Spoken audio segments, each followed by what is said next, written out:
ఈ సేవ చేస్తున్న మా డాడీకి మమ్మల్ని ఒక కూతురుగా మమ్మల్ని ఇచ్చావు. నేను మా డాడీకి హెల్ప్ఫుల్గా ఉండాలనుకుంటున్నాను. కాబట్టి ఐ వాంట్ స్ట్రెంగ్త్, నాకు చాలా బలం కావాలి అని రాత్రి లేదు పగలు లేదు ఏడ్చుకొని ప్రార్థన చేశానండి. ఎందుకంటే ఈరోజు డాడీ ఎక్కడికి వెళ్ళినా నేను ప్రార్థన పెట్టేయగలను, అంత శక్తిని దేవుడు నాకు ఇచ్చారు.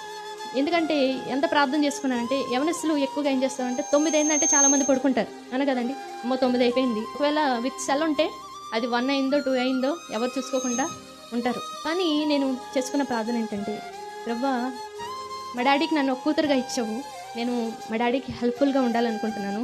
మరి నేను అర్ధరాత్రి సమయంలో 12 టైం చూశాను, 1 గంట సమయాన్ని చూశాను, 2 గంటల సమయాన్ని చూశాను, 3 గంటల సమయం, 4, 5, 6 కూడా చూసిన రోజులు ఉన్నాయండి. కునుకు పడకుండా నా దేవుని సన్నిధిలో నేను మొరపెట్టుకున్నానండి. చేసినప్పుడు ఈరోజు ఆ రోజు చేసుకున్న ప్రార్థన దేవుడు ఈ రోజున ఎలా వాడుకుంటున్నారంటే,